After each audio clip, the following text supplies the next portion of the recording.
Hello, everybody, and welcome back to another episode of First and Last. My name's Josh, and I'm back. I'm no longer prohibited from being on a podcast. He's back, haters. I'm back. Everyone, I hope you enjoyed 2 weeks off, because we're watching wrestling today. But with me is Joe. Hey, man. And Jimmy's band. He's, shadow banned. He doesn't even know. We're just recording on a different day. Never told him. Yeah, he's actually at home right now wondering what we're doing.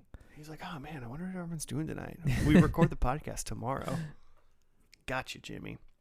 I listened to one of the podcasts that you guys did while I was away, but it was the first one? It was the second one. Oh, okay. You're the worst. Cool. So whatever trash you talked about me on the first week I was gone, I didn't hear. Not yet, at least.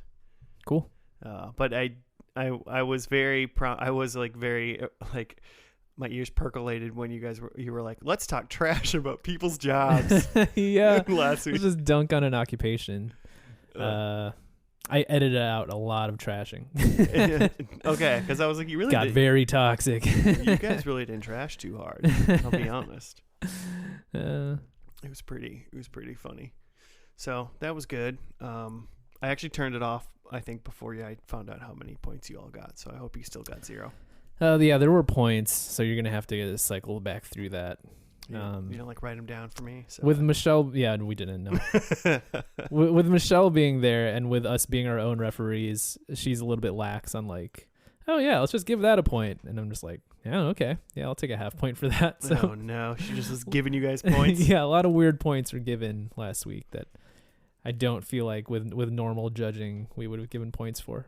But hey, I'll take it. Yeah, whatever. It's a weird season, right? Yeah. I feel like we're all hurting for points. And I don't know if we're going to get any tonight, but we're going to do a really weird first and last. One, I don't know, we've never done. It's like a mix of a reality show and a TV drama that we're doing tonight, right? I mean, it's real to me. She sure is. Still real to me, damn it. Well, what, Joe, as you take a drink, what is first and last? It's a TV. I haven't done this in like 2 weeks. Yeah, I did notice that you guys did not do this last week. It's a TV pod, but what we do is we take the first episode of a show and the last episode of the show and just review those every week in an episode. We'll watch the first episode, talk about what we've seen, and then try to make predictions for the last episode. It usually doesn't pan out. TV shows are surprisingly hard to predict. Especially if they get like weirdly canceled partway through, which a lot do. Yeah, and a lot more should be canceled more towards the beginning. Mm-hmm. Let's be honest. Yeah. But yeah, and then we watch the last episode and see how we did, and then kind of take it all in and see if we would watch that show and it's in its entirety. It's kind of a good way to watch a show without having to watch hours upon hours of TV. That's right. And I figured, since Jimmy was gone, and both me and you are wrestling fans of some sort, that to do a weird first and last, we should do an old wrestling TV show. Hey. And we're going to try out WCW Monday Nitro, or Monday Nitro, I guess. I don't know if it was strictly always on Monday nights. I think it was, and I think, yeah, I'm staring at the Wikipedia and it says Monday Nitro, but I think for a while they did have the weird phrasing where they called it Monday Night Nitro. It's like it was WCW Monday Nitro Live, also known as WCW Nitro, yeah, aka. This is, I feel like this is fulfilling, like a little bit of like wish fulfillment here, where there's part of me that just like wishes this was just a wrestling podcast. Okay. And then we could just talk about wrestling every week. But now we get to do it in the context of first and last. Yeah. So, I mean, we can filter in. This is recording this on February 23rd, 2022. So as of right now, if we have any, real life wrestling wants and needs, wrestling takes on what's going on in actual wrestling these days. Yeah. I'm sure we'll fit them in. I think it's going to be Cody versus Seth Rollins at WrestleMania. WrestleMania. That meant something to like 2 listeners right now. It meant something to me. There you go. I never even thought that you've been out of the country for a while. Do you know about this like Cody stuff going on? He left AEW. Yeah. And now everyone keeps saying he's going to WWE. Those are the rumors. Is that just a rumor though? It's not like, I mean, until he shows up, it's not true. Exactly. Right? Yeah. Okay. I know there was like an elimination chamber for Blood Money in Saudi Arabia like the day I came home. Mm-hmm. But I don't know what happened there either. I read about it. I'm very disinterested in Saudi shows. Yeah.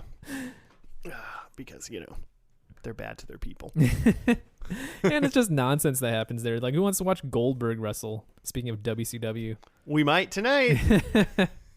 That's true. I mean, I want to watch WCW Goldberg wrestle for sure. Yeah, he was unstoppable.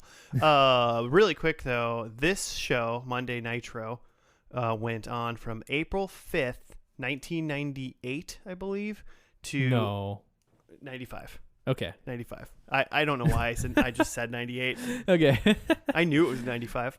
And then it went to March 26th, 2001. Okay. And so the fun fact about this very first episode, Joe, is do you know where it is? It's in the Mall of America. It's in the Mall of America. Yeah, I think I knew that. Yeah.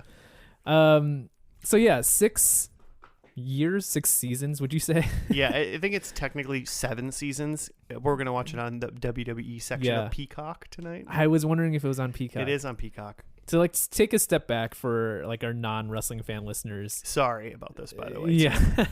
But thank you for giving it a shot and listening. But you've probably heard of at least WCW, and if not, you've heard of WWF. WWF is now WWE and is like the world leader in wrestling, right? And it's been kind of the company for wrestling the company for wrestling on TV since like the 80s and Hulk Hogan, right? Yep. But then in the 90s, there's this other company started by Ted Turner. I think it was started by Ted Turner, but called WCW, World Championship Wrestling. And their whole thing was they were going to try to be a TV competitor to WWF because they had Ted Turner money and they could like buy out the contracts of really big stars and put it on TBS because like having a TV contract is important, especially in those days when like wrestling wasn't, necessarily something that you put on premium cable. Right. But yeah, it was started as like, we've got all this cash and let's see if we could take on WWF. So that's the context around where Monday Nitro comes in. I don't necessarily know the history of did WCW start with Nitro, but Monday Nitro was meant to be the direct competitor of WWF's Raw. Their flagship show at the time, which was Monday Night Raw. Was it Raw or was it Raw is War at this point? I think at that point it's still Raw. Okay. But yeah, so that's what this show is. It's their weekly wrestling show, their main wrestling show. That they would have their pay-per-views where they would do big matches and stuff, but this is their weekly show. And it technically does have a first and last. It does. It starts and I kind of know what happens in the last episode. I think you do as well. Because I don't think I've ever seen the first and last of Nitro, but I've definitely read about them just to know what happened. Which is even funnier too, because then if you go to today's wrestling, there is WWE, formerly WWF, that usurped and took, but spoiler alert, WCW does not make it to 2022. And so WWE's all of those things basically all at one, and they're the biggest wrestling company forever. And they're like the banks, they're too big to fail. Basically. But then there is a little, for the past couple years, 3 years now, AEW, All Elite Wrestling, has now become essentially this WCW Nitro alternative on cable for this, which is kind of it's been like the same idea where it's again on TNT and TBS, those like Turner networks that WCW was on, and its total existence is because it's funded by a billionaire, except this time it's not Ted Turner, it's Tony Khan, who's like the son of the guy who owns the Jacksonville Jaguars. Yeah. Right. So it's just like a rich guy's plaything, but like happens to be on TV also. Right. Well, yeah, and I mean, presumably, at least it's seemingly, depending on if you're an avid wrestling fan, at least this new AEW thing is actually doing a pretty good job. It's, I mean, it has almost no chance of ever becoming as big as WWE just based on decades of money. Yeah, you know. But I mean, yeah, I think AEW is great. I have my doubts on if it's actually making money. Yeah, but it's fantastic as a wrestling fan. Yeah, as a wrestling fan, I'll be honest. Currently, I would rather watch anything AEW than WWE at this point. For sure. Yeah. But then you just said Cody versus Seth Rollins. Seth freaking Rollins. Messiah. And so now we even have some, some insane stuff happening within the ranks of all these other things where the guy is now moving back to the other side and potentially, allegedly. Yeah. But what's your relationship with WCW? So that's kind of funny actually, because back when I was growing up, this is 95, so like I was 10, and I remember being like 13, 10, 12, 13 or something like that, and they would have like Bash at the Beach pay-per-view or some pay-per-views like that, and one of our neighbors who was friends with my parents, he was just like, he would be like, I'm going to get the pay-per-view, so I'm going to watch it. So, and I was always like, oh my God, can I go watch the pay-per-view? So I remember going over to this guy's house, like with my parents, everyone, like once in a like blue moon, and being like watching one of these pay-per-views. And we had cable off and on kind of thing, so wasn't watching wrestling on the regular, but I was just like, whenever I could catch it, it was cool. So like whenever Goldberg was at his height, I'm sure we were watching that, and that's kind of it, liked it when I could get a hold of it, basically. Yeah. For me, it was, and this is kind of the story with me and a lot of sports, is that I got into it through video games. Like, I learned about football through playing Madden. Nice. And so I learned about wrestling. Wait, this video game's a real sport? Yeah, wait, people play this for real? But I learned about wrestling through the N64 game, WCW versus NWO World Tour. Hell yeah. Like I played that over winter once, and then I was like, man, this like wrestling thing like seems pretty cool. I gotta like find out when it is on TV, and then I started watching. I caught like a Thursday Night Thunder was actually like the first like show I had watched, but then kind of caught on from there. And I had started into WCW because that's where the video game was WCW. So okay, that's why I got into that first as opposed to WWF. We can agree that the Nintendo 64 wrestling games were like some of the best wrestling games ever made, right? I mean, not some of, I think probably the best. Fair enough. They just haven't come back to having as good a, like fighting engine as those N64 games. It's mind-boggling how they can't figure that out. But it's wild, yeah. A lot of money to be made there. Right. Interesting to think about wrestling, especially if anybody that hasn't watched it, because I'm sure we're going to see some of it today, probably in the first one and whatnot. But wrestling is not fake; it is predetermined. It's real. It's real. It's real. Everything about it is real. Yeah. But I mean, it's like one guy is just supposed to be a man in the ring, and he may be fighting against someone who thinks they are literally like born from hell and are like the devil. Could be a demon. Yeah. Somebody thinks they're a pirate, and another guy is a barber who for some reason is fighting in wrestling. Yeah, a lot of the wrestlers of this era are just occupations. Yeah, right. Yeah. There's a honky tonk man at some point. I don't know. What do you think, I guess, before we get into this? It's 1995. Yeah, it's WCW. There's big names that people should know, like Hulk Hogan, and I don't know if he's going to be around here. Yeah.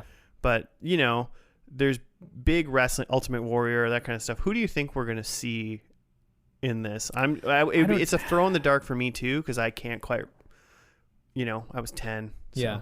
I think, if I remember I think what happens, and I'll just throw this out because I don't think it's like a massive spoiler or anything. Don't spoil this 30-year-old wrestling show for us. But like we've talked about how it's at Mall of America. Yeah. And I think what happens that they like synced up with this like big premiere of Nitro is that they already had Hulk Hogan as like part of WCW, and he was like on the show. But then at this first Nitro, I think they brought in Lex Luger, who was like a big star in WWF. And in WWF, he was known as the Narcissist. Okay, because he's got really big muscles. Yeah, he's like blonde and tanned and big muscles and oily. Picture that as Lex Luger. Yeah, we're gonna get a lot of like 80s beefcake in this. Yeah. So I think that's what happens on the first episode is like Lex Luger shows up, and that's a lot of what's driving like the ratings war between WWF and WCW is like you're watching both shows to see like which big star shows up on which show and like who's gonna show up where. Because that's part of the show as much as like the storylines and the wrestling. It's also just like almost the show behind the show is just like the fight between Ted Turner and Vince McMahon of like who's gonna win the ratings war. Yeah, this is the wrestling wars. Mm-hmm. Instead of like The Rock or like a Ronda Rousey now showing up in WWE, it's gonna be Lex Luger and Hulk Hogan. Yeah, and like what's his name, like Roddy Piper, probably. I don't know where these people land in this, but that's my like. I'm gonna be excited to see who we get on this show. Do you think so? If we're pretty sure that this is at the Mall of America, do you think we get some wrestlers on a roller coaster or something? I mean, or like on the log flume. I bet if anything, because it's probably if anyone's actually been to the Mall of America, we're in Minnesota, so we've definitely been there.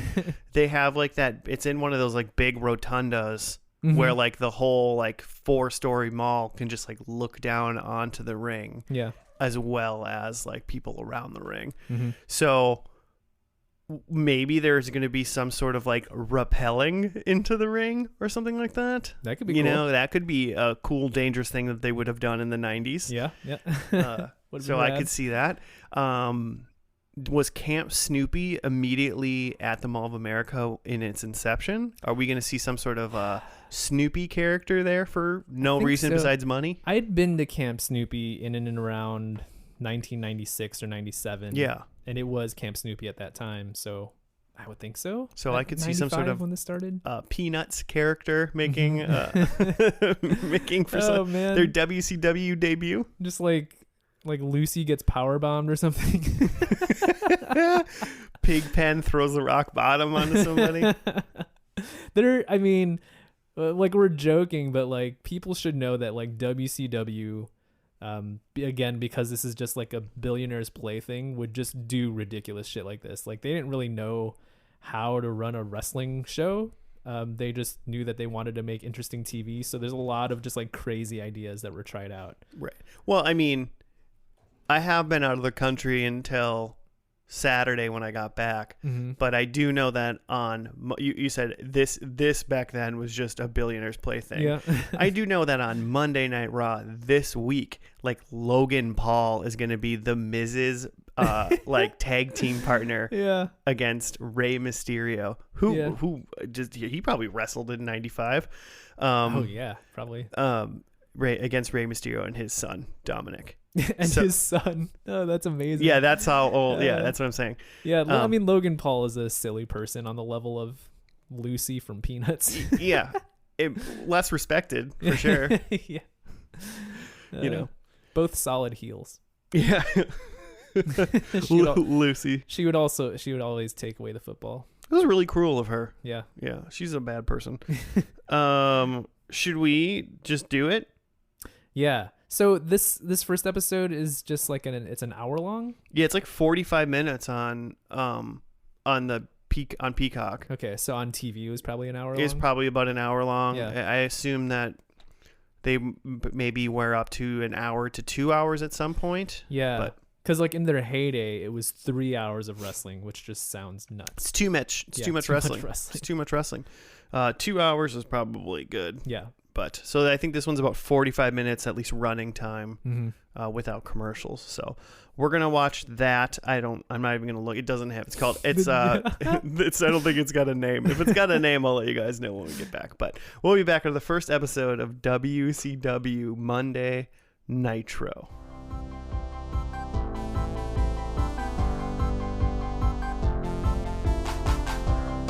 And we're back. We're done with the first episode of WCW Monday Nitro, brother.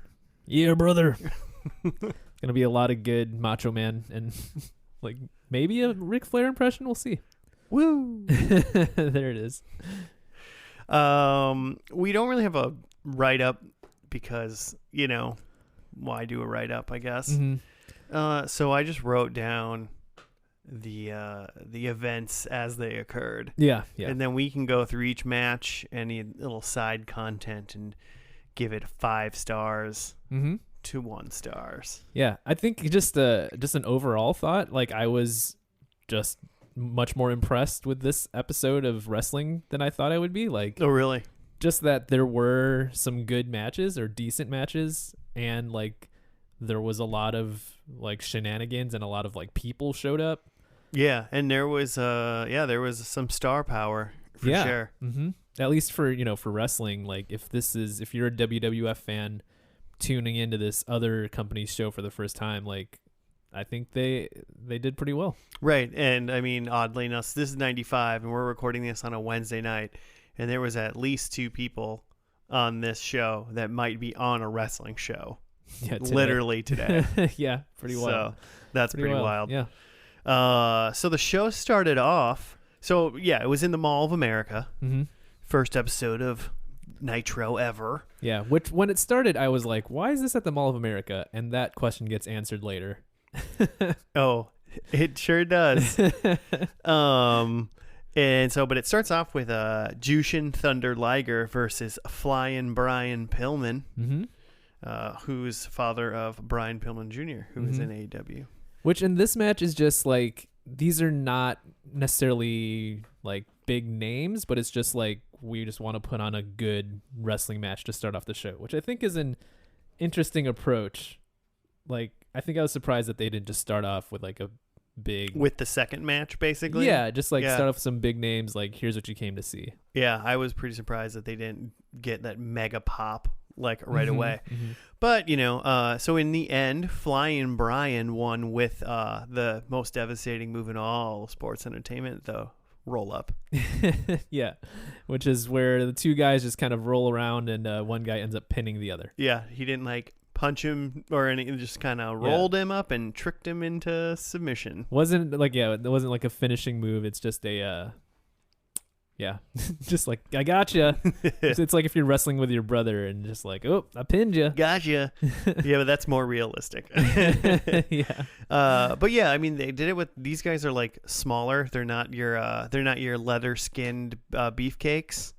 Yeah, I looked up at least one of them. Jushin Thunder Liger is 5'7". Okay, so they were, because you were like, these guys look smaller. Well, I thought it was like the ref looks huge. But if one guy's 5'7", the other guy was probably like 5'8", which makes the ref probably like 6 feet tall. Like the size of a regular wrestler, basically. Yeah, sort of. It's like if I'm about the size of Brian Pillman and you're probably about the size of the ref. Yeah. So 2 of you wrestling again, and I'm your referee.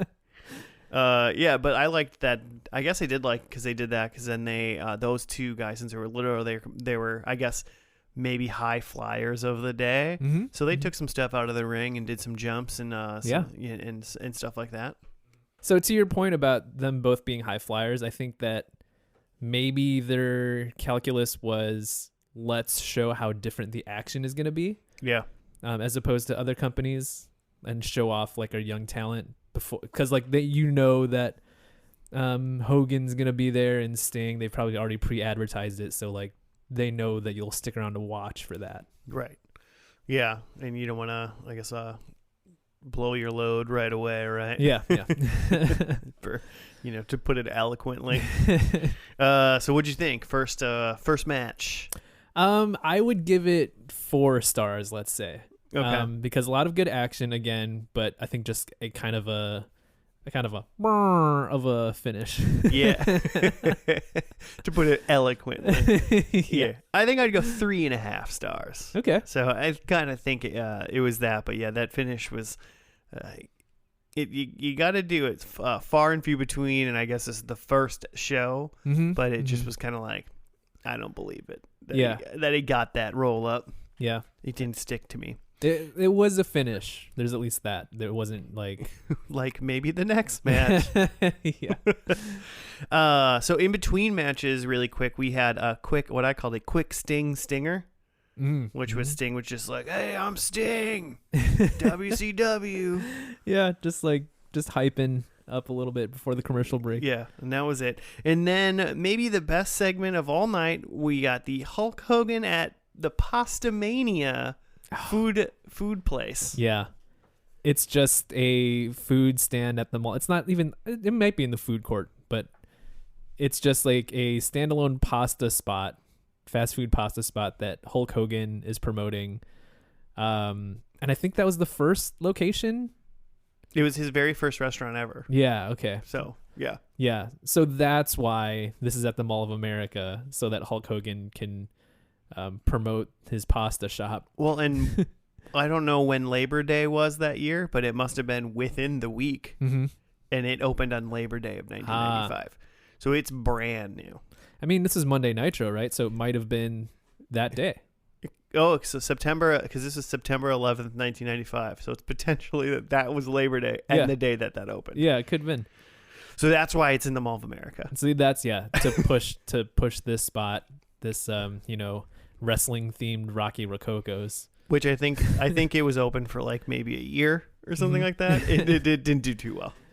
But it did have Hulk Hogan shaped pasta. That's interesting. Isn't it? I kind of picture that being like... That's just rectangles, right? Like just little boxes.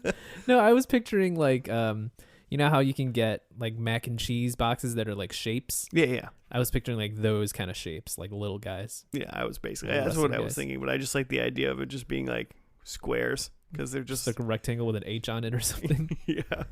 Just his like head with his like silky hair. Oh yeah, his weird pasta. Hair. He's got weird hair. You can, I mean, everyone, even if you love Hulk Hogan, you can admit he's got weird hair.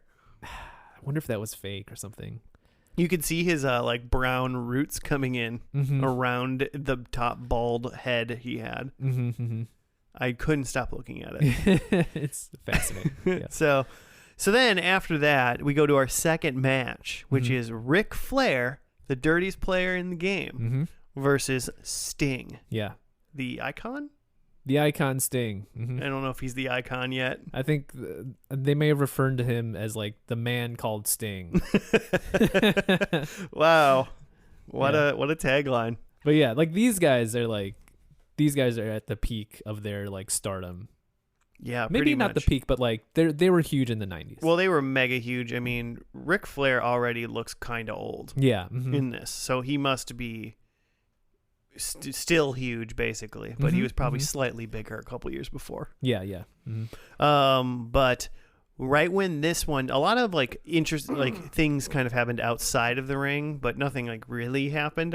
You know, like Lex Luger showed up on the ramp right at the beginning and just kind of like looked at them. He's in street clothes, and this is again a guy from WWF, and the announcers are like, "What is he doing here? What is he doing? You shouldn't be in my area." Like, I guess it's a mall, so anybody can walk in. Yeah, I think he said, "Well, it's a public mall, so he's allowed to be here." But he was like in the walkway where the wrestlers would come in. He walked in the walkway, stood there with his like hands on his hips, and then eventually just walked away. Yeah. That's it. And then sometime mid-match, the enforcer, Arn Anderson, came out and also just kind of watched the match a little bit. Yeah, he's just on the outside. He doesn't jump in to like interfere or something. He's just kind of walking around the outside. Yeah. Looking mean. Sting did kind of like look at him and get like a little distracted for a minute. Because if there's one Achilles heel that almost every single wrestler has, it's that if anything happens, music plays, or another person walks out, they have to pay. You have to all of their attention towards look at it. Yeah, even though you're fighting a guy, you have to look. Yeah. See what's going on. You have to assume that the guy will just let you do that, which literally they never do. Yeah. A what? What is this? Yeah. And so I wrote ambiguous ending. Okay. Joe. Yeah. Can you explain to me what happened? It was unclear. It was ambiguous. So Sting and Ric Flair have a pretty good match, I would say, up until the end. Like, Sting is a like muscle bound, like short cropped blonde hair, and he's got like face paint for some reason. Like, he just looks like a comic book superhero. And he's in his colorful face paint mode. Yeah, these days, and he's wearing like bright pink pants. Mm-hmm. Like, he just looks like straight out of a comic book. And then Ric Flair is a guy who like looks like kind of a fancy boy. He's kind of got like a little like, side part haircut. And he's playing like the heel, the bad guy of just like, he's trying to be kind of weaselly. He doesn't really want to fight. He's always like begging Sting to stop. He also does, he like pokes him in the eyes, that kind of thing. Dirty player. While Sting is just like throwing him around the ring, which like the crowd is just eating up. They love to see people beat the shit out of Ric Flair, and Ric Flair makes it look great. He literally looks like he's like getting the shit beat out of him. It's fantastic. He sells. So this goes on and the crowd is loving it. And then what's confusing at the end is Ric Flair gets his like finishing move submission hold on Sting, and Sting is able to like turn the tide and reverse the pressure. But then Ric Flair grabs the ropes, which is supposed to be like illegal and cause a break. Yeah, it's supposed to cause a break between the two fighters, but it's confusing because Ric Flair is actually keeping the hold. So then the ref calls for the bell. That's kind of just like a disqualification, but there is no real winner because... But they didn't say like, they never even said like, oh, Ric Flair got disqualified or anything. They just kind of rang the bell. Yeah, they just kind of rang the bell and the ref is waving his arms. And then... Yeah, and that's probably why that's why they didn't ever go back to what happened, because then Macho Man Randy Savage... Well, no, Scott Norton came out first. Right? Who? No. It was Arn Anderson. Oh, okay. God, there's just so many people. Yeah. So Arn Anderson, who is like lurking outside the ring, after the bell rings, he comes in and starts beating up Ric Flair. I guess they have some history. And who wouldn't want to beat up Ric Flair? Yeah, and like Arn Anderson is this guy who just like looks like your dad. I don't even know who you are, but like he looks like your dad. He looks like your dad.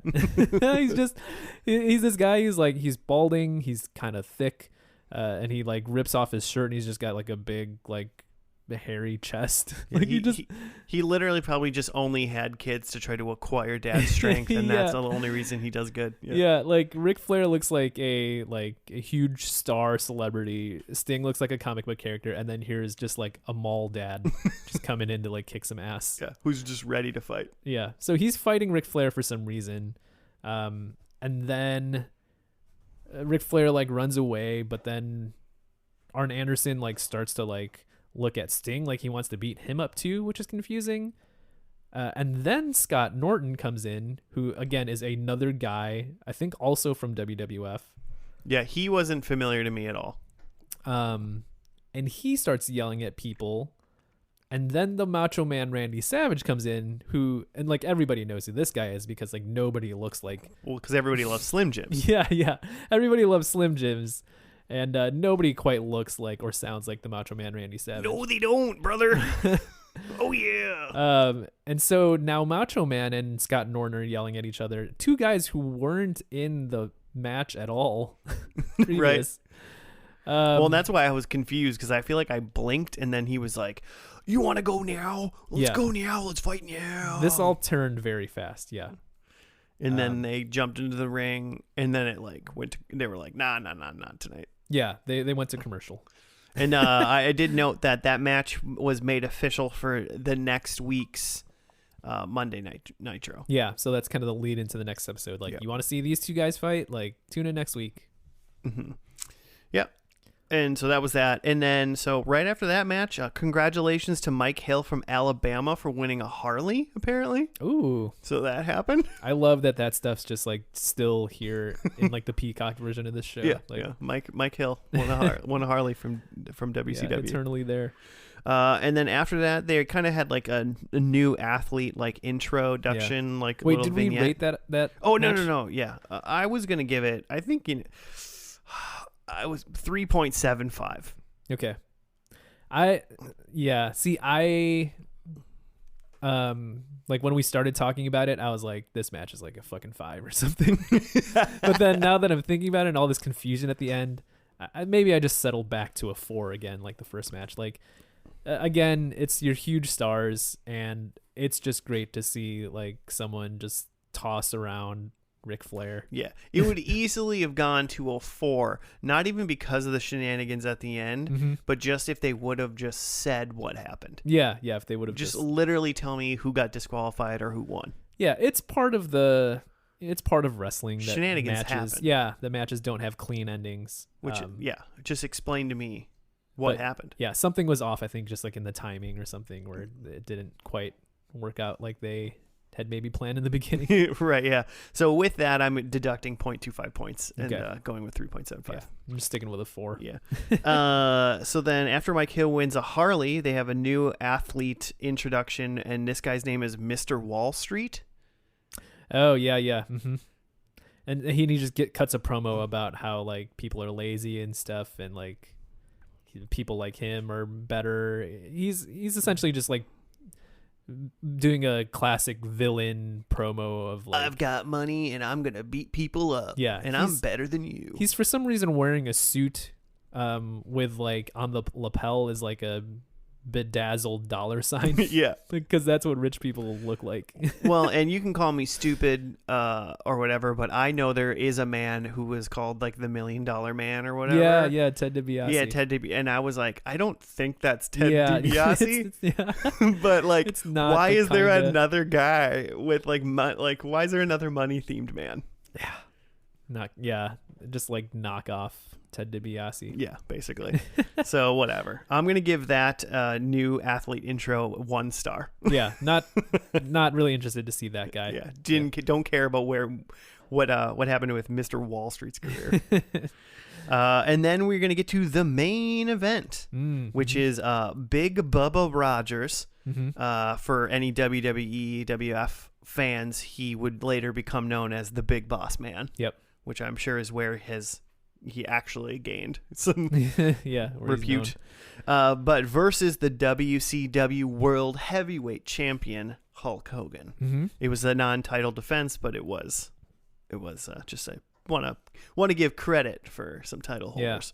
Yeah. I want to like shine a spotlight on the intros here, because Bubba Rogers comes out first, of course, because he's the challenger, but he's just like a dude wearing a suit and suspenders and like I don't think he even has music, and he just sort of walks out and the crowd's just booing him because he just he's not Hulk Hogan essentially. right.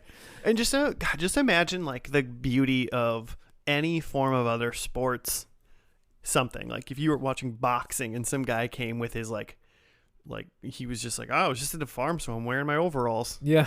Kind of thing. Yeah, just this is my after school hobby or like my after work hobby. Yeah, but I'm good at fighting, so I just come with what I'm wearing. Yeah. And this guy just was wearing, I don't know, he was making a bank deposit. I don't even know what his gimmick was. He wasn't like Mr. Wall Street or anything. He's just like, and his name was Big Bubba Rogers. So that doesn't scream wearing a suit to me either. Yeah, so he's just a middle manager that happens to be big. Yeah, and I mean, hey, don't judge me because my name is Bubba. I can still wear you. Yeah. You're like, hey man, why don't you wrestle? And he's like, okay. Yeah, I'm big. I'm good at wrestling. They just found him at like the JCPenney shortly before this, and they're like, hey man, there's a wrestling show going on. You want to join it? No, he was at the flag store that was behind the ring all night long. Yeah, Alamo Flags. Yeah. It's just the flag shop, the Mall of America. I guess if you're gonna have that many stores at your mall, one of them's got to be a flag shop. Well, one of the other stores that I saw that like Lex Luger came out of, I feel like was like World Train Shop or something like that. Oh yeah. He's just looking at some trains. Yeah, just looking at the trains. Oh my gosh. So I wish they did more stuff in the mall other than just like the pasta shop. Pastamania. Yeah. Oh man, I would go to Pastamania if it was still open. I would love it.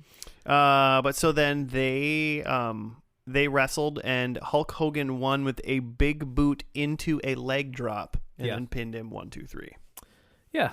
Which is, and I think the only thing to say about this match is that the crowd fucking loves Hulk Hogan. It's insane. They just fucking eat him up. And granted, he does, he has the whole gimmick. He's wearing all the bright yellow. He's got like a sidekick with him who's wearing like a spray painted suit that kind of looks like the American flag. Right. Like he's just like, it's like if you love America, you have to love Hulk Hogan. And he panders to the crowd as much as humanly possible. Yeah, but it's weird. It's like he does play to the crowd, but there's parts where he like cheated, and people are still just like, get him, Hulk. Like he like takes his sidekick's like suit jacket and like wraps it around the guy's head so he can't see, and then he's just like punching him in the head. While Jimmy Hart, his sidekick, is like distracting the ref. Yeah, and people are just cheering him on, just like, get him. They're like, murder him. Yeah. This guy looks like my boss. Just punch him. I hate him. Yeah. It's wild. But yeah, overall, I would say not a very exciting match, especially compared to the last two. It's, it seemed like there was a lot of like someone would hit somebody and then that person would wobble for a long time. Yeah. There was a lot of wobbling. They are big dudes. So if you like seeing big, sweaty dudes slap each other, like, hey. Yeah, especially if you like you favor either a really large man for some reason in a suit wrestling or another large man with like hot dog leathery style. Like, how does your skin get like that? It's just it like folds, like it's weird. It looks like you put a hot dog in the microwave. Like what? How does it happen? And then threw it in the hot Central American sun. And then forgot about it. Yeah. And you're just like, oh yeah, this hot dog.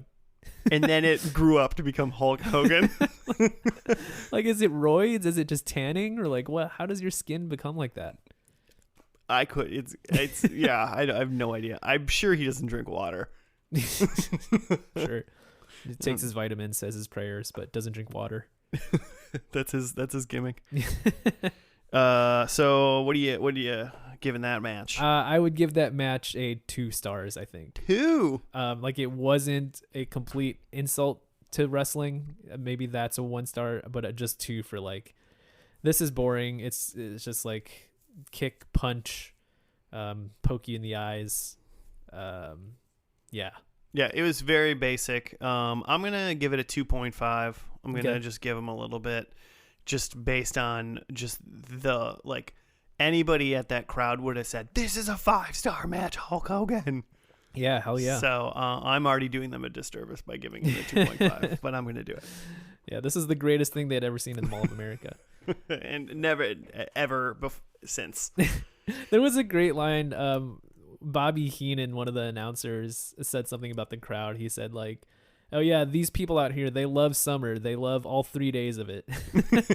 And we do, by the way. We love it here in Minnesota. We fucking love 3 days of summer. It's nice and warm and yeah.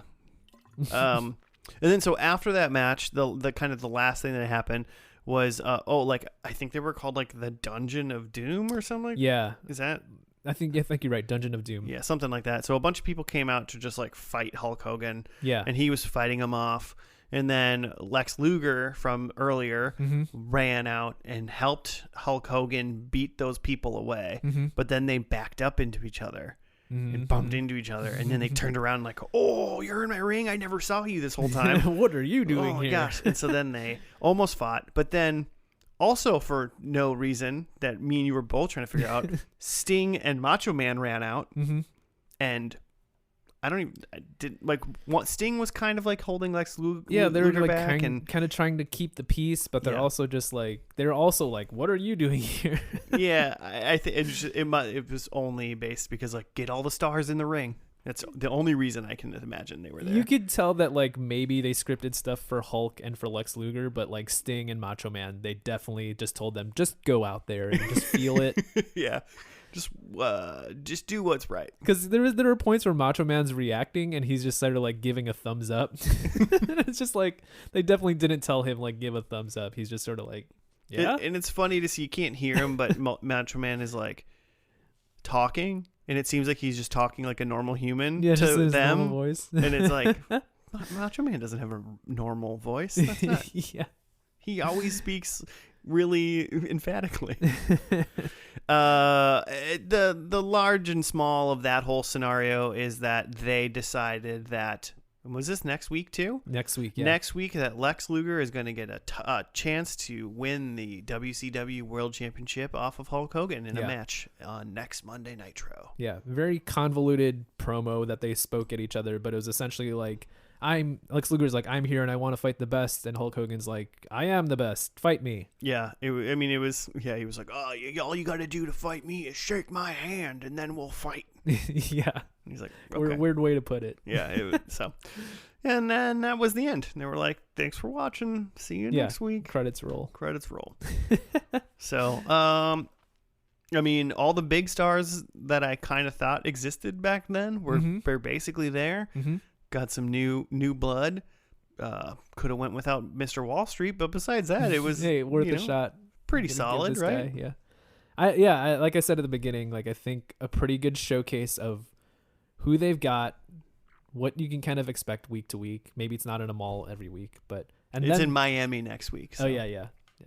The Miami Mall. No, I don't know where it is. And then they did have tie-ins to like come back next week and see this match. Yeah. And there's two matches.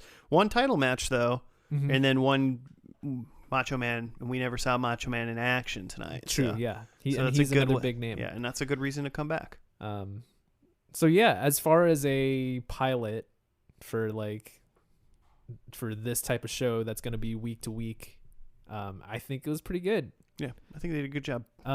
Even as just like a wrestling show, I think also pretty good. Like two decent matches, one kind of a bummer of a match, and then some interesting shenanigans in between. But there was also like a solid amount of wrestling in it with vignettes in between, which I mean, I'll be honest, I bet if you watch like Monday Night Raw, oh yeah, like you will probably have less wrestling. Yes, which is wild. Yeah. That, like, because Monday Night Raw right now is a 3-hour show. Right. And there's less wrestling in that than there was. Almost for sure. I would bet on that. Oh, my God. Should we do what we think are predictions for the final Nitro that was on March 26, 2001? I'm ready. Which I should say that I have read a good amount about the end of WCW. So I've never seen this last show, but I was aware of some of the big name matches, so I kind of avoided those things. Okay. I don't know what matches there are. Okay. I just know of the other thing that happens. Okay. I'm sure you know about it too, but I'm just being ambiguous until we get to it. So in case someone's actually watching this with us, that they're not like, oh, you just told me like the crazy thing. Yeah, don't worry. We'll address it. Yeah, we will. So my predictions are like, a little bit ambiguous, but they're very clear what will happen. So number one is I think we get some tables. Okay. And I think but by that I mean someone's going through a table. Someone's getting put through a table. Yeah. That's a good one. I didn't think about that. Yeah, I wanted to get some tables. Number two, it's 2001. Wrestling has made a lot of advancements in 21 years since then. So I believe we get some sort of sexist women's match. Yeah, I was kind of thinking that too. So like an evening gown match or a whatever. Like they just did dumb shit like that. Some problematic women's match. Yeah, something that doesn't need to be ever done ever again. So I assume that's happening. Okay. I think there is a title change. Okay. I mean, there's got to be a title change, right? It's the last show. You got to go big. Yeah. And number four, I think we just get some blood. Okay. There was I was actually kind of surprised that no one bladed in this first episode because that was pretty prevalent back then. So, yeah. 2001, we're getting blood. There will be blood. So I've got that there will be a clip show. I think that even a wrestling show Let's look back. Yeah, I think even a wrestling show is not immune from doing a clip show. Okay. I think that Sting is still there, and I think that Sting cries. Aw. Because he's kind of the flagship of WCW, so I think he cries. I think because the company is ending and they've got some money to blow, I think the show ends with a big display of fireworks. I think there's just like a ton of pyro that they have stocked up that they just need to spend. Man, I hope that's true. And then I also hope that jets fly overhead. Yeah. It's just, I hope it's obnoxious. And then my last one, this is 21 years ago. Yep.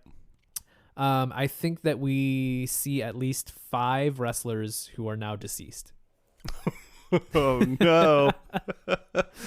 Well, you're going to have to count because... Yeah, I might have to be doing a lot of like Wikipedia searching. I mean, I'll probably go like, is that one dead? Yeah, is he alive? Is he alive? Because like Scott Norton could be dead and I wouldn't know that.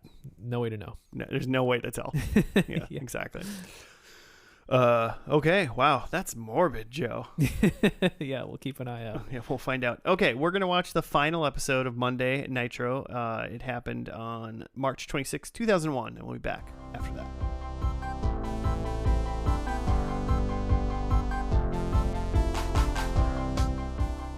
All right, we're back from the last episode of WCW Monday Nitro. Entitled The Wedding. The wedding, and we sold our house. The kids are going to college.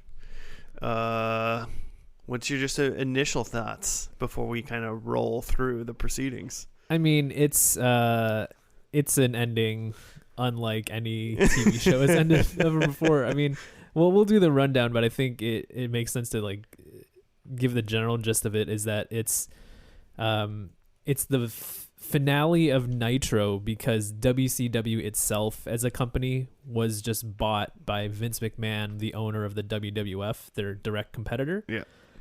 So there's at this point there's a bunch of uncertainty about what's going to happen with the company or even like the people who work there. Do they have jobs or whatnot? But at least they know at this point that like this is the last Monday night show that they're going to run.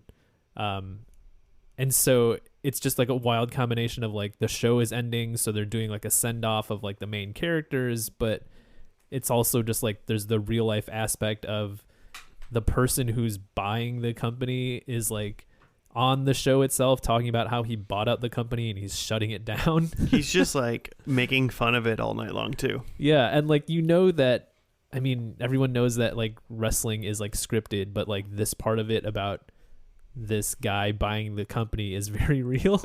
Right. And so like you as a viewer, you're still kind of wondering like what is happening here and like what this show that I liked and watched week to week, is it still going to go on in some sense? This is a good example. Like this whole episode is just like a good example of how like wrestling does a weird way of blending the fake and the real. Yeah. Like in obviously so many different aspects, but especially like its storytelling and how people can be like so weirdly invested in this stuff. And it's like, because this is like some of this is real and some of this is fake, but it's blurry.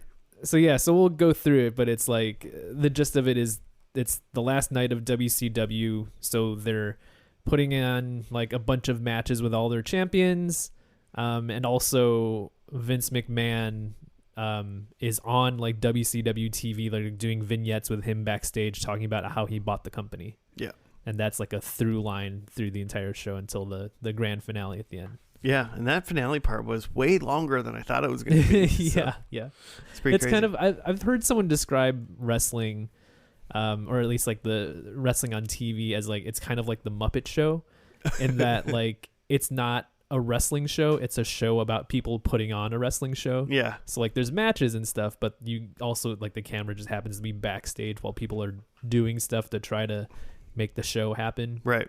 Which happens a lot in the Muppet Show. It's like a variety show they're putting on, but it's like you get sketches with Kermit backstage trying to find the chickens or whatever. Right. It's got like, there's so many weird different.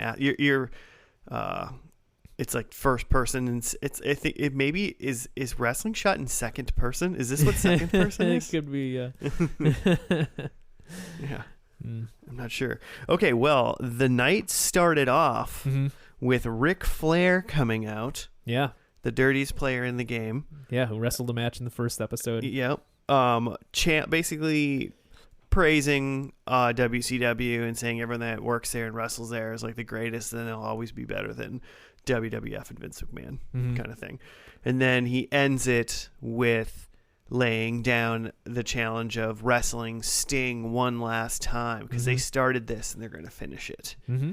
So they sort of seem to just be forgetting that they were not the first wrestling match on the first one. Yeah, they were the second match. But that's fine. Yeah. So yeah, very, very passionate Ric Flair screaming for about 5 minutes. Then we go to commercials. Yeah. Because there's commercials built in this for some reason. Like old 90s. They're basically 90s commercials. Early 2000s. A lot of commercials for like AOL. Well, these commercials, there was 3 in this one, but I forget what the middle one was, but it was Slim Jim and AOL. Were the 2 plus one other one I can't remember. Yeah. AOL version 6.0. Never a better time to download. Really big, guys. Get your AOL disc in your box of Cracker Jacks or whatever, wherever they came. Probably at a local Subway. And then, so after the commercials, there was a U.S. title versus the WCW World Heavyweight title championship. It was a title versus title, winner takes all. Booker T was the U.S. heavyweight title guy. And Scott Steiner, a.k.a. Big Papa Pump, was the WCW heavyweight champion. Yeah, and for those of you who don't know who those people are, essentially Booker T is a cool Jack Black guy. Former member also of the tag team Harlem Heat. Yes. Very cool, very like smooth moving in the ring, does a lot of cool kicks. Yeah, he's a hep cat for sure. He's jive. He's awesome. Great theme music. Pretty much everything about Booker T's cool. Yeah, right? And then Big Papa Pump is a grossly jacked dude with like platinum blonde hair and no really gross goatee too. Yeah, he's like Guy Fieri in like jacked wrestler form. Oh god, yeah. Imagine if like Guy Fieri like looked jacked as hell, but also looked plastic at the same time. Yeah, like too jacked. Like his muscles are weirdly shaped. Like not okay jacked. Yeah. Like, obviously you had the prediction of people who were dead, and I immediately was like, Scott Steiner's dead, right? Somehow he lives. Yeah. Somehow. So, wow. So, yeah, that match happened, and Booker T won by, I believe, with the bookend. Yeah, his finisher now is called the bookend. Which is just the rock bottom. It's the rock bottom. Yeah. At some point, someone must have told him, like, hey, like, you got to do a rock bottom. That's working with the kids nowadays. Because the Rock does exist in 2001. Yeah. And does the rock bottom. It's the same move. It's the exact same move. So, yeah, he won. What did you think about that one? It was fine.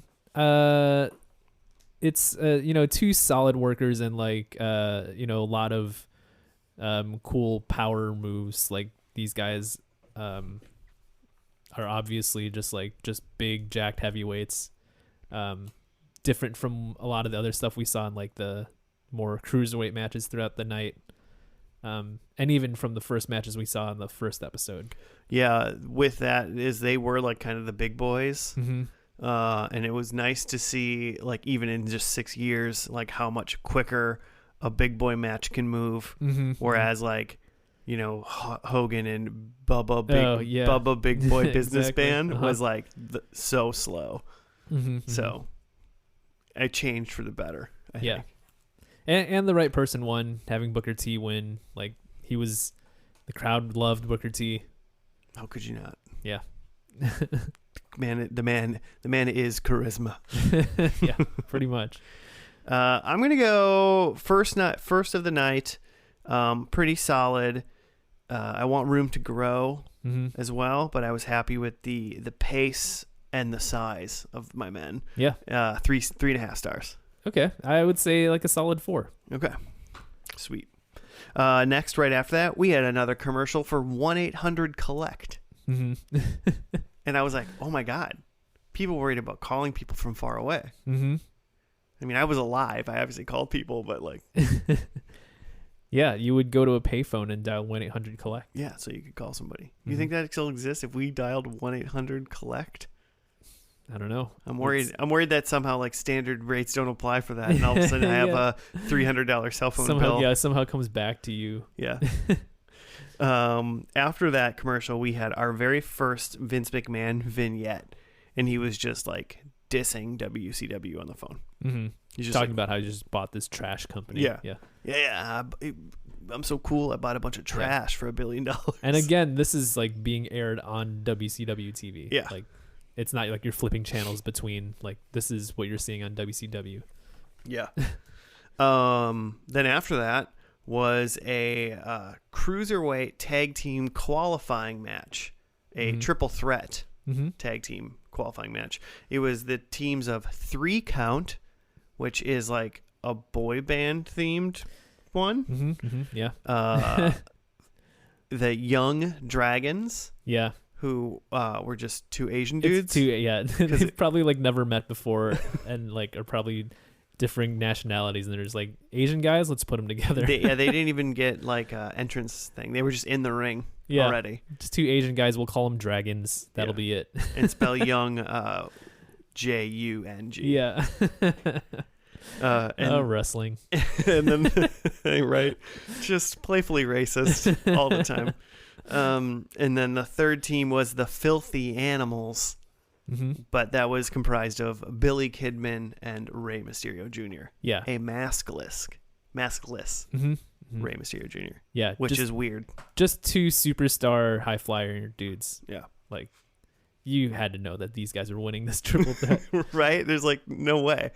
But I mean, all of those 6 guys are high flying dudes, and it was unique for a tag team match in that it's 3 teams and they had 3 guys in the match at the same time. Most tag team matches that you see are somewhat slow and methodical to start, and then it kind of picks up, and then there's a bunch of like back and forth 2 guy on 2 guy action, whereas this was pretty much just fire from the start. Yeah, it was 3 to usually 5 people fighting at the same time. Yeah, just like flying through the air.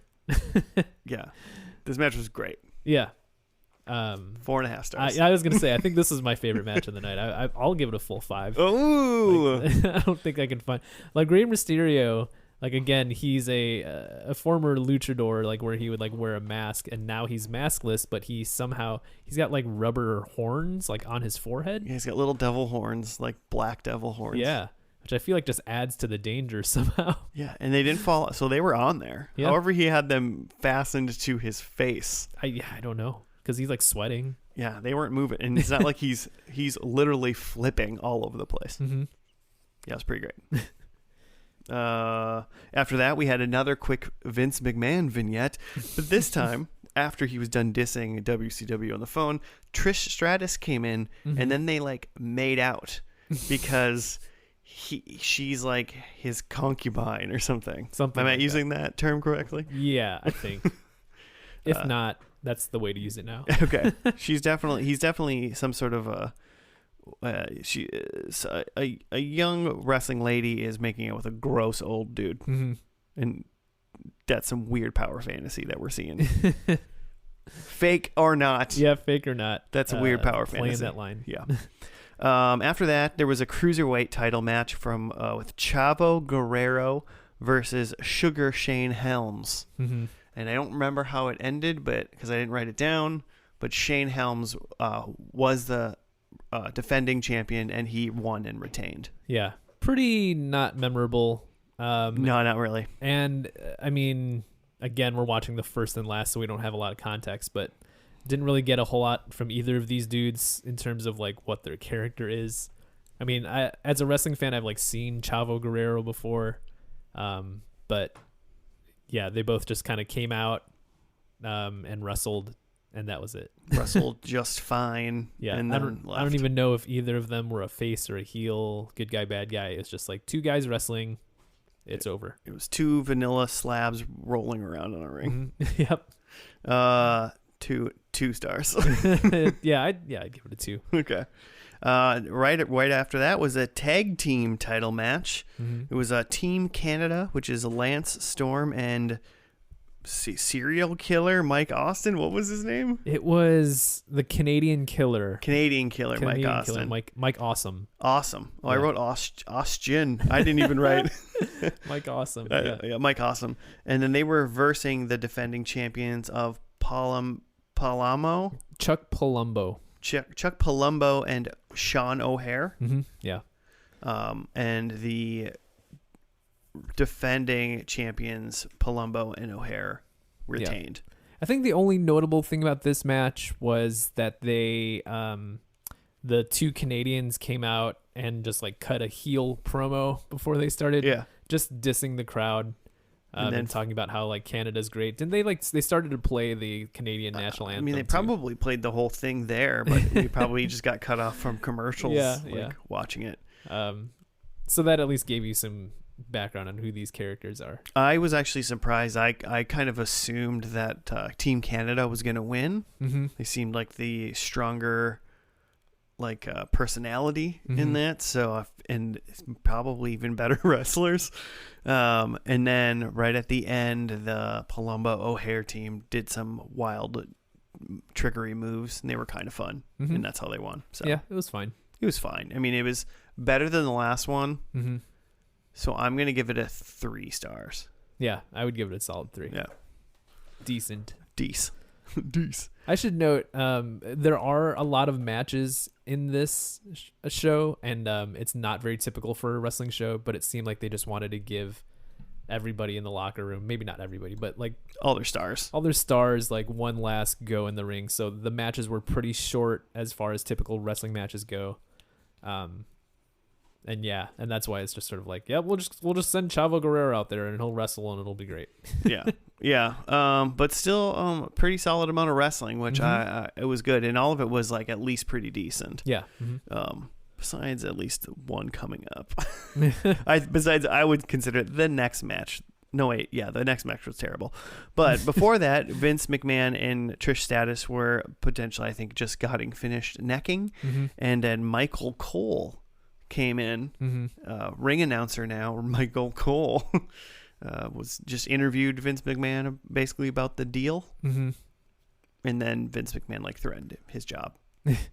So that was kind of just reminding you that Vince McMahon is here. Just FYI, if you 5 minutes ago before the last match, but he's still here. And then next was a tattoo match. Oh yeah, that's right. Against Sean Stasiak, and if he lost, he had to get a tattoo, and he was versus Bam Bam Bigelow, and also Sean Stasiak had Stacy Keibler as you would technically call it his manager, but it was just the hot lady, that walked around with him. Yep. That was what her role was at that moment. I never got a sexist women's match, but I definitely got a sexist portrayal of a woman that they do not, don't do much of that these days. Because her first thing was she came out and she said, "You guys want me to dance?" And the crowd was like, "Yeah." And she was like, "Do you want me to take off all my clothes?" And we're like, "Yeah." No one was ashamed in screaming. Yeah, it was... What, Palm City Beach, or what was that? Panama Beach. City Beach. Okay, yeah. It's too many names. Too many words for one city. Yeah, are you a city or a beach? Pick one. Or a canal. No. But this match was super fast. Yeah. This match was maybe 3 minutes long. And Sean Stasiak won, and therefore did not have to get a tattoo on his body. I don't think the stipulation went the other way. I think it was just Sean had to get a tattoo if he lost. Yeah, you're right, because they would have said something about and Bam Bam. Bam Bam was also covered in tattoos, so he wouldn't have cared. Unfazed. No matter what. He's like, I already have a tattoo of you on my butt. It says Sean Stasiak. So this was over. I thought it was really short, and I thought it was a dumb match. I would give it a 1. I was gonna say not really worth my time or this finale's time. No, not worth it. Next was William Regal came into Vince McMahon's office and just wanted to make sure Vince McMahon was really gonna buy WCW because it was kind of a trash pit. Yeah, again, coming in and just talking about how WCW is trash. Are you sure you want to buy this? Yeah. So Vince McMahon was, happy that Regal had his back, but said, no, I'm gonna buy him. Then we cut to Diamond Dallas Page on maybe a beach. A green screen, of course, but something. But he was remembering WCW and thanking the fans, and just hinting at, well, where does DDP go from here? Yeah, unclear. We'll never know. Yeah, but kind of cool to just kind of have a send off from one of your characters like that. Yeah, he must have, for whatever reason, couldn't wrestle that night or something. Yeah. Maybe he just wasn't a champion, and they didn't have. I kind of wish we had more of those. Like, we didn't see like any of the other big stars of the time, like Goldberg or. Yeah, they mentioned Goldberg, and that was it. Like, where was Goldberg? Yeah, weird. Yeah, that's crazy. Right after that, then Vince was on the phone again, and really all he just said is, "It's just about that time." So we knew next time we saw Vince, something's gonna happen. But before that, we have 2 more matches. Oh, yeah? There was the Cruiserweight Tag Team. The Cruiserweight Tag Team match against the champions Primetime and Kid Romeo versus the Filthy Animals, who won back earlier in the episode. Yeah, the high-flying superstars that we said. It blows my mind how many of these tag teams we saw that just didn't have like a tag team name. It's just like this guy and this guy. Yeah, there was a lot of them. Like, especially for that time, like a lot of the tag teams are just like, hey, it's 2 fucking like hip hop dudes, or it's 2 Asians, or like, and they had some names. sort of gimmick. Yeah. And they had names. 3 Count and Young Dragon. Yeah. Well, and weirdly enough, Kidman and Rey Mysterio, who are like, obviously out of all of the tag teams we saw, the most recognizable singles people at all. That, like, you would recognize them by their single names. And they had a name. Yeah, they had a tag team. They had a tag team name. So yeah, that happened. They wrestled. And Joe, who do you think won? Good guys, right? It's got to be. Of course. So the Filthy Animals won. And it was a pretty good match. Again, because, Rey Mysterio and Kidman are amazing. I would say, for me, not as great as the 3-way, just because the 3-way was just like nuts from the beginning. But we rated that one. I rated that a 4.5. You rated the 3-way a 5. So I would rate this one a 4.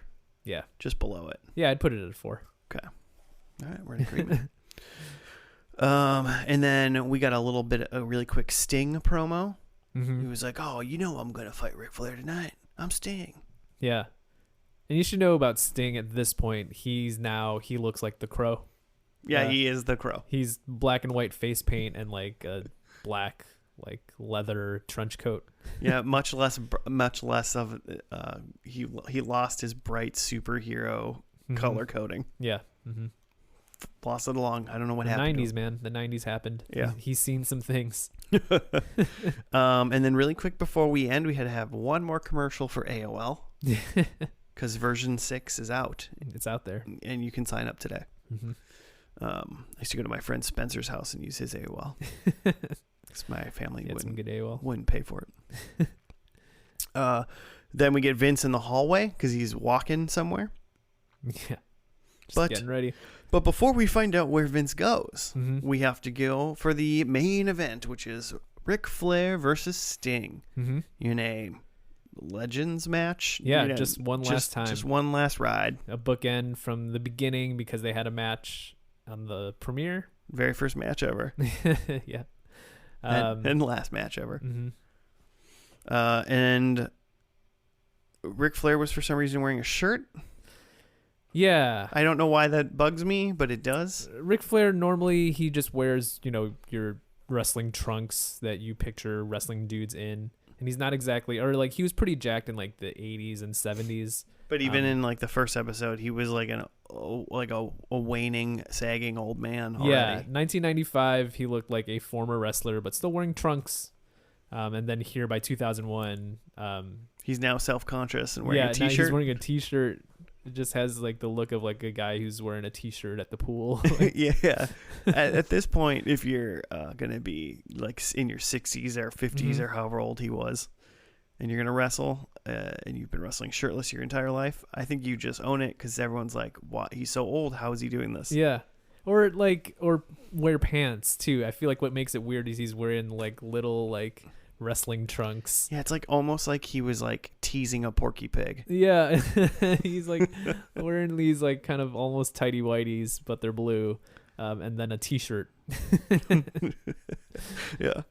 He's just not quite Winnie the Poohing it. Right Yeah. now. But I thought this was really cool because they, especially with watching it back to back with that match they had at the Mall of America when the show first started, like they did a lot of the same exact spots. It just kind of was a direct like reference back to that first night. And I don't know, even though we got Dad at the pool wearing his shirt now, and so seemingly so much older, even though it's only been 6 years. I feel like they executed everything better, and it was just a better match. Than the first one. It was good. Yeah, he's got a lot of the old like same tricks of like being a Weasley kind of guy.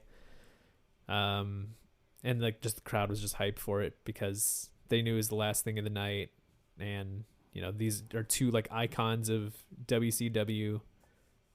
It's just there's no bigger way to send off this type of show, like by just having your biggest. They could have had a wedding. You could have had a wedding between Sting and Sting and Ric Flair. Sting and Ric Flair could have got married. That would have been pretty big.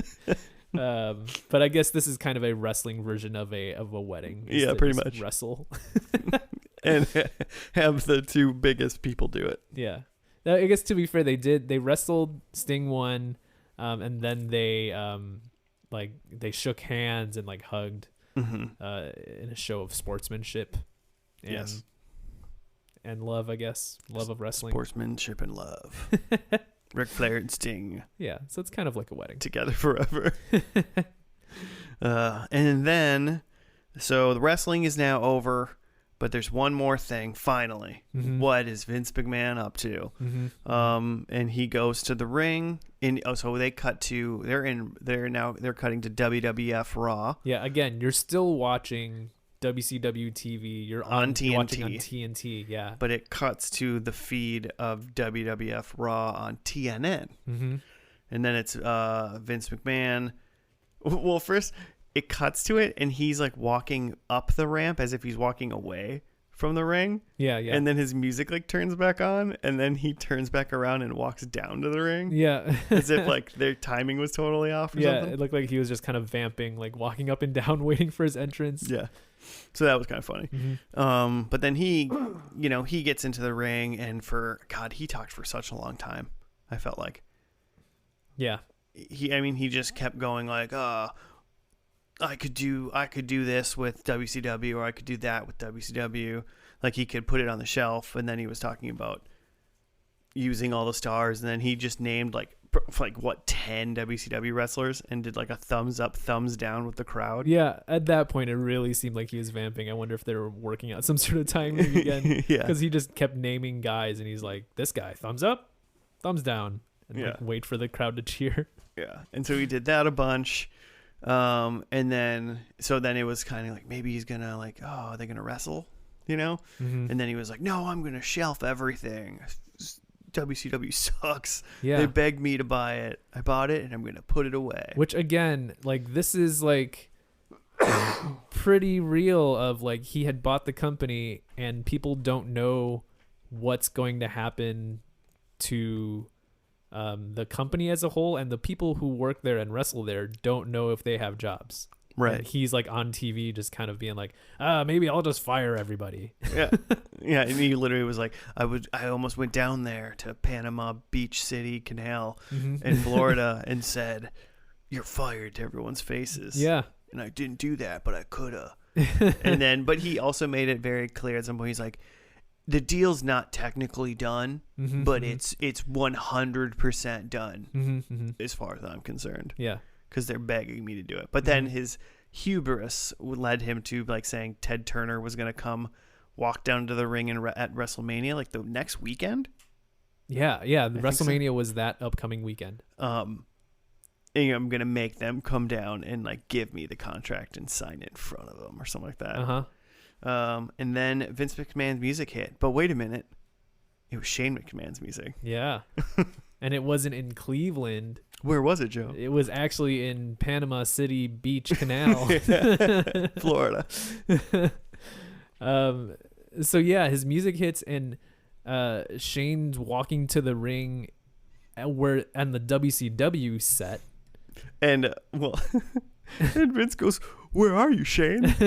Yeah, like where are you? Like as if they had put they hooked into some other live feed on the Titantron thing. Yeah, did you buy a different wrestling company?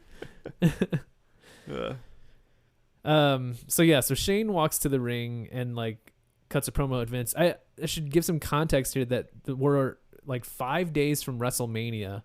And Vince and Shane, his son, have a match like scheduled at WrestleMania because of some feud that they have ongoing. That involves a lot of their like they're both like the family's taking sides. Yeah, like the daughter Stephanie and the mom Linda are both going to be at ringside, and like they've built up this feud that has nothing to do with WCW, but like this thing just happened to happen, so they decided to include WCW as part of the like TV show feud that they have going on. So yeah, Shane shows up at WCW and makes the announcement. This is a kind of a So now by the way, we're watching the live right? We're watching TNT. This is really funny. We're watching TNT WCW Monday Nitro. Watching the live feed of WWF Raw on TNN. Now watching the WCW feed because we're still hearing the Raw commentators now. Yes, yeah. Like you're watching you are watching TNT. Vince McMahon is on your TV on TNN in Cleveland, and he's watching a screen where he's seeing Shane McMahon walk onto a ring in WCW. Yeah. Like just the levels of like TV going like on. 5 levels deep. It's like Inception. But yeah, so Shane comes out and he, cuts this like promo saying, and this is kind of a famous meme now in like the wrestling world of like, you like got cocky and the deal with WCW is done, but the name on the contract doesn't say, or it does say McMahon, but it doesn't say Vince McMahon. It says Shane McMahon. And the twist is that Shane went behind his dad's back and bought WCW, and he's kind of hyping up the crowd as if like we're gonna bring WCW back and like make it like. Make WCW great again. Yeah, we're gonna make WCW great again, and like we're both gonna kick my dad's ass. Yeah. And the crowd in Florida are like loving it. Yeah, they did not hate that idea. Yeah. And then then credits roll. That's the end. That's the end. Yeah. And that's the end of WCW Nitro. Yeah, Vince McMahon looks shocked. Oh my God, his shocked face is so good. He has like a dimple on his chin when he's shocked. I don't know how that happens. He looks like a cartoon dog that just saw a squirrel. Like, what? Yeah. I don't know what's going on. But yeah, that's how the show ends. Wild. I mean, forever. Yeah, forever. That's it. That's not where the story ends, listeners. But yeah, because that's like cutting back to the real world. What had happened was the show didn't get canceled. The WCW show didn't get canceled because like the ratings were so poor or it was super expensive, like most TV shows are. Like they could have kept going with this WCW Monday Nitro forever. They had lost the ratings war with WWF, but it was still like a show that was watched every week and they could produce pretty cheaply. Right. They would maybe have to downsize a little bit, but they could have kept going. The reason it got canceled was because there was new ownership there was a merger between like Time Warner and AOL that had controlled. Was this version 6 that did this? Yeah. That's probably why we had all these 6.0 commercials. But yeah, so they controlled programming at TBS and TNT, and the new ownership didn't want to have wrestling on their channels anymore because it didn't feel right.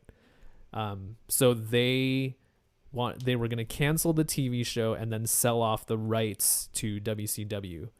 And that's when the value of WCW just like shot way down, because if you don't have a TV show, like all you have is just like the names of some wrestlers, their wrestling contracts, and arenas to play at maybe, but how long does that last without a TV show? And then you have just like a bunch of videotape of old wrestling shows. Yeah. And so that's what Vince McMahon actually bought on like a deep discount, because no one else is going to buy a bunch of wrestlers' contracts if you don't have a TV contract. But like him having the only big wrestling TV show in town, like he can make use of that stuff. So that's how the deal went down. And then after this finale, Monday Nitro never came back. I think they had toyed around with the idea of like, maybe doing like a Tuesday night WCW show that was separate and wouldn't compete with the WWF stuff, but It just wasn't feasible. They brought over, because they had the contracts of some WCW wrestlers, they brought over a bunch of those guys into WWF. Some of them were successful, some of them were not. But like another weird thing was that a lot of the bigger names, like I think Hulk Hogan included, and then I think also like Kevin Nash and maybe even Goldberg too. But what was weird is like their contracts were with, they're with the TV network. Like they had a contract with like TNT and TBS and not WCW. Okay. And so like those were not part of the purchase. So like for Goldberg, that's why it like took years for him to like come back over to WWF, because it wasn't part of the original deal. Okay. Yeah, I didn't know that part. Mm-hmm. So the show essentially ended there, even though they kind of leave on a note of like, maybe WCW will keep going, but it was all just like a farce. It was never it was never going to happen. It was never actually going to happen. Yeah. Right.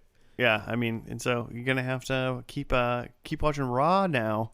Yeah. Listeners, and find out. To continue. It's what just, happened. It's like, imagine if like the finale of Mad Men, like had like characters from Game of Thrones show up and being like, we own this like advertising company now. It's now part of Asgard or whatever. Wow, Asgard's in there too. Is that Lord of the Rings? That's Thor. That's Thor? Okay. Yeah. Yeah, he's part of this universe too now. Yeah. That'd be wild. Yeah. It's bonkers. It's literally maybe one of the in a stupid way, and if anyone's still listening, thank you. This is amazing. We should probably be this learned about every TV show we watch. People are like, oh my god, they actually know their shit. Yeah. Hey, hit us up at FNL Podcast if you want us to become a wrestling podcast. We'll just tell Jimmy when he gets back that we're doing wrestling now. Yeah. Hey, I mean, Ring of Honor just ended, right? We could. Oh, did ya? Jesus. Yeah, I think that company's shutting down. We could personalize that now. Danhausen was in Ring of Honor. I'll see that. Did the cat just fall? She's practicing her like high flying moves. She watched a little bit too much Rey Mysterio Jr. It's a cat on a box, and she just like hit the ground 3 boxes high, and she seems confused too. All right, how did I get here? But yeah, it's crazy. I was like, we're gonna watch wrestling tonight. It'll be fun. Yeah, and I'm like, holy crap, so much happened. Yeah, you kind of forget that happened like that. You'll never see anything quite like that ever again in TV. Yeah, because it's such a weird blend of actual reality and fake things that are like, what? Yeah.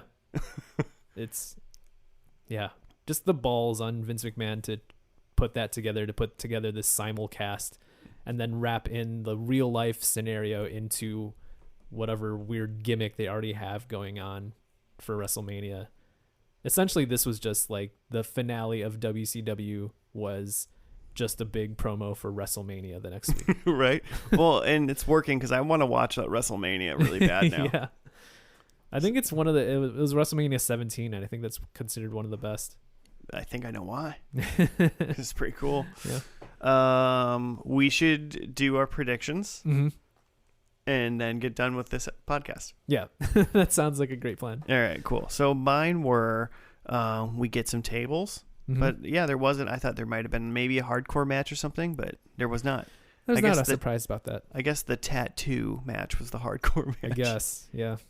Nothing really hardcore about that match. But number 2, I think there was some sort of sexist women's match, and there was just that Stacy Keibler stuff, but that wasn't quite what I was looking at. Yeah, women are definitely objects, but they didn't wrestle. So. Yeah, no objects wrestled in this in this one.